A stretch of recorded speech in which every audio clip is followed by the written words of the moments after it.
Another week and another episode of Queendom to cover. Please stop making videos. Too bad. I have to do it. It's what I enjoy. So after last week's episode ending quicker than a picnic on a rainy day, that abrupt end left us with only 2 out of 6 performances in the first round. Thankfully, this week's episode wasted little time in getting to them. So if you recall from last week, I gave a subjective, feel-based rating out of 10 for each group. Yolin got an 8.7 for a perfect performance, and VVZ got a 7.6 for a performance, which, retrospectively, I get the feeling that maybe it was not directed to a new K-pop listener like me, but more to fans that would get the symbolism and meaning behind their creative choices. But I also thought that I couldn't read the emotions well in their faces, and that reflected in the score.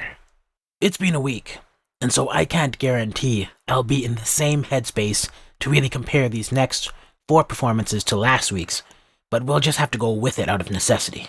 And so the first up was Kepler. Last week, and even the week before that, I conveyed concerns about this group related to their inexperience and their use of power versus precision. They're the ones I knew the most coming into this, but I don't think that bias affects me. Based on comparisons of the preliminary performances, I predicted that Kepler would have power in their moves, but that the precision and this natural feeling of synchronization that we see in LOONA and Cosmic Girls may be lacking here with Kepler. But let's come back to that in a moment, because I really wanted to touch on drama in the background and more Mnet evil editing where they try to stir up some on-screen issues. Like, first there's Mnet bringing up Kepler's excessive practice in many areas like hallways, parking lots, and other spaces, and they framed it in a question to Kepler about whether or not they were doing it to get a drop on the competition.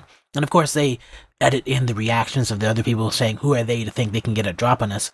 But then Kepler basically maneuvered around it and said, hey, we were just doing it because we needed practice. Mnet was basically pulling those motivations out of thin air. And, it was kind of weird because I thought the Queen manager was supposed to relieve anxieties, not present them. And so shortly after that talk, they were also depicted as being known as the daughters of Mnet, which brought up some insecurities that maybe didn't actually deserve to be there. But, producers eventually did show up and reassured them that it was supposed to be merit-based. And then you had members of Kepler crying, Hikaru in particular. And then, everyone moved on after that. The signature song for Kepler is a given. Wadada was their debut song, and the mini-album was just released shortly ago. I was very curious about how they would change it up. Would they go for a floaty epic ballad, channeling Girls Planet 999 Fate performance? Or would they push their existing strengths further and go harder? Behind the scenes, in practice and prep, they showed these girls struggling hard. It took a lot of practice for them, and they had to sacrifice some moves that they couldn't keep in sync. There was even an issue with Mashiro's wonderful haircut causing unforeseen issues in the practice of, actual dancing. But in the end, they all had to make their compromises and they had to ready themselves for the performance. So here's how I think it went down. Keep in mind that I judge the performances entirely on what the show allows us to see the first time. I don't revisit the full stages or performances they upload to YouTube. I just grade on what is on the stream on the first viewing. In my opinion, it wasn't good.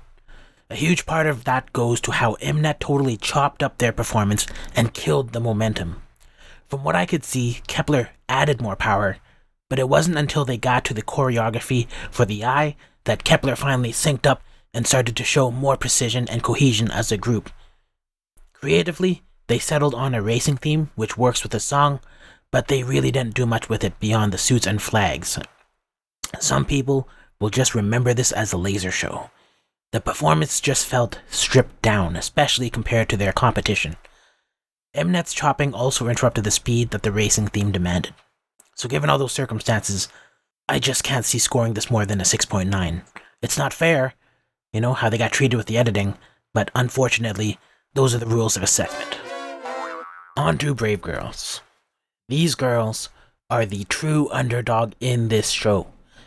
They weren't anyone's rivals, they're socially awkward, and they're riding on the success of one major hit, which is Rollin'. And I think the sense of being underrated by their competition is probably more concrete than even Kepler can claim to be as newbies. In preparations, I thought it was interesting just how much the girls took command and made creative decisions. It was also funny how their music producer got slightly defensive, but I am still impressed with the level of company support the girls actually have.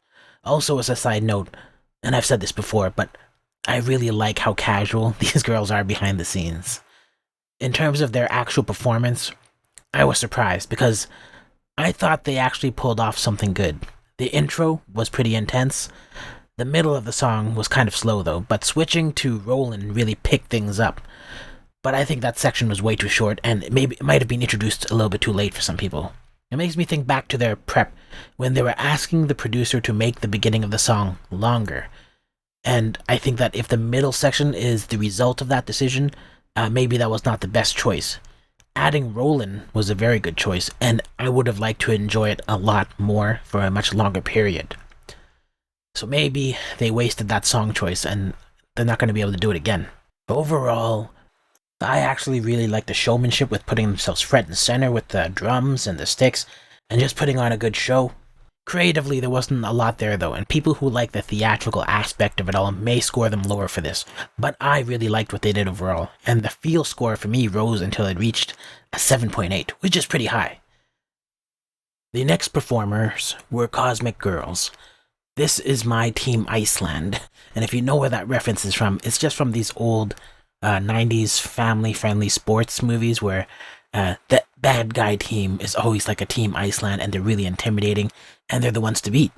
And so I think Cosmic Girls are the ones to beat.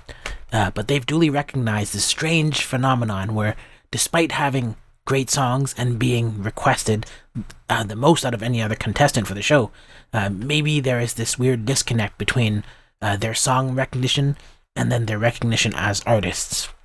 Even I had 2 of their songs in my playlist without even knowing who the band was. In prep, they put a lot of emphasis on having to practice with an absent member. This member was Unseo, who was getting over COVID. In learning about the group, I think Unseo, Bona, and Daeyoung, they're the most recognizable out of the whole bunch, and I think it provides this necessary anchor. In seeing the performance, this really only just confirmed my feelings on that, because when Unseo and Daeyoung took the stage, I instantly recognized them, and they were noticeable, and they had a lot of energy coming from them. It's just an attraction. So coming from the outside, it was difficult to learn the members of this group. I almost feel like they have a magical curse on them. But all that said, I actually loved this performance, and it was my favorite out of them all.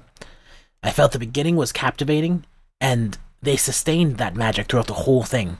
I didn't even notice the negative effects of the hourglass prop breaking, and it could have been edited to prevent us from seeing the struggle, but of course, with my own criteria, I can only judge it based on what Mnet shows in the episode. And so, as I was watching, the score just kept going up and up, and I ended up giving them a 9.1.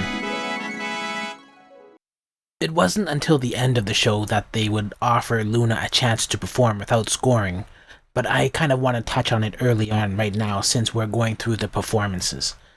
Now, I felt like LOONA had a very strong start, and their concept was interesting and eye-grabbing early on.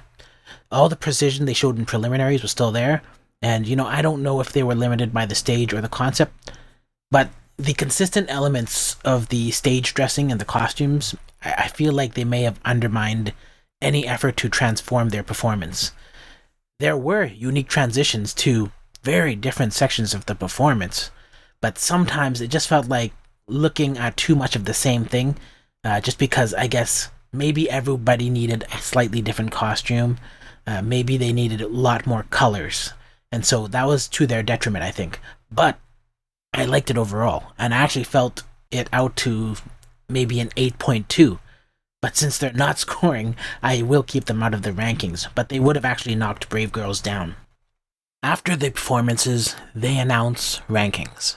So in my personal rankings, I put Cosmic Girls at the top, Hyolyn in second, Brave Girls in third, VVZ in fourth, and Kepler in last place. The competitors themselves roughly put Hyolyn at top, Brave Girls in second, Kepler and Cosmic Girls were actually in the middle, and then VVZ was on the bottom. All groups except Kepler avoided putting someone above themselves. The live judges and global judges agreed unanimously on Hyolyn being first, Cosmic Girls being second, VVZ being third, Kepler being fourth, and Brave Girls being last. That's interesting. I can't assume the reasoning behind the judges' decisions, but their consistency in making the same choices is undoubtable. If I were to guess on the differences between the judges' rankings and my own rankings, which I expected, to be honest, I'm not expecting to actually ever predict the winner. I'm just kind of analyzing it from the outside, which I always do. There was the obvious part where the show is edited differently from what is being looked at by the judges. Can't get around that, and sometimes the editing is going to be positive or negative. And other possible reasons could be that maybe there's a cultural element to it where K-pop fans hold the same level of appreciation for certain things that just don't register with me as someone who's a newbie. The VVZ performance, for example, there's also the weirdness of my own ranking system. I did say things like Hyolyn had a perfect performance, and really it was just my personal feelings about that performance, well, not their performance, but the Cosmic Girls performance that shifted it to the top spot. But I can clearly acknowledge that they had a malfunctioning prop, so it's not a perfect performance. So why does an imperfect performance rank above a perfect one? It's all subjective. It's all personal. I can say that while I don't vote the same way as the live audience or the home judges pretty much ever, some of my concerns and predictions were actually touched upon in the show, and they play a role in the stability of the performances. Like Kepler having precision problems, that was touched upon. Putting power into it, that was touched upon. Cosmic Girls needing their missing members, touched upon. LOONA always being clean, they did it. Brave Girls continuing to be awkward, every single time. So there's some validation there for me. So before the end of the episode, we learn that the next round is cover battles. Winners on the top get to choose who they will cover, and the person who is chosen has no choice after that. And of course, the people who are chosen cannot be chosen by other people. So Hyolyn, as the top, chooses LOONA, who's absent. Cosmic Girls then chooses VV's, and then Kepler is stuck with the Brave Girls. They get matched by default. Based on what I saw this week, and in the preliminary performances, I can guess that no matter what, Hyolyn, Cosmic Girls, and LOONA will do pretty well in their performances. I don't know enough about their libraries to guess which songs they will pick, but I wonder if Hyolyn will be challenged at all by rearranging songs from a group that has like a 12-girl roster. VVZ will do well creatively, I think, but I want to see them go back to maybe more overtly showing emotions that they deliberately try to avoid, like they said it in their own words. They're trying to avoid being a little bit too overt with their display of feelings, like I guess how they used to do in the G-Friend days, and they said this in the first round. They were underestimated by the other contestants this round, in that everyone put them below them, so there must have been a common thread there that what they were watching was not good, but then, strangely enough, the judges and fans saw something differently. And so we don't know the meaning behind that. Do they see them as a threat? Who knows? Maybe it was strategic in choosing VVZ to be below them. I also noticed that polls online, apparently they tend to place VVZ in a very high position, predicting their success. And so that's really interesting. Kepler and Brave Girls, I think they should go the storytelling route in their creative choices, and they should do it for different reasons. Kepler's strength, even though they use a lot of power, I don't think that is their strength. I think their strength is their passion and energy. So I want to see kind of like an oh my girl level of fun and bubbliness that's going to be contagious from them. I just think that next to their current competition and how they're framed as the young girls, I don't think they should try to go too hard into being tough or looking as if it's something that may be unbelievable or insincere. And then for Brave Girls, they should go into theatrics, and they should have really fun really have a lot of fun with the creative part of the stage. If they came out and did some kind of gothic turn on a masked ballroom with Kepler's mask, I think that could be super interesting. But I just don't want to see them coming out in these kind of like high fashion outfits and just doing what they always do with the posh outfits and just kind of them. It's almost meaningless. There's no story. There's no connection to it, and it's you're already kind of disconnected because they're awkward. So I just want to see them try to tell a story and just become storytellers on the stage. So yeah, I guess that's pretty much it for now. I'm not sure if those are considered predictions, but they are what I want to see. If I were to predict, I think I already kind of said that Hyolyn, Cosmic Girls, and LOONA, they'll do well on the performance side of things.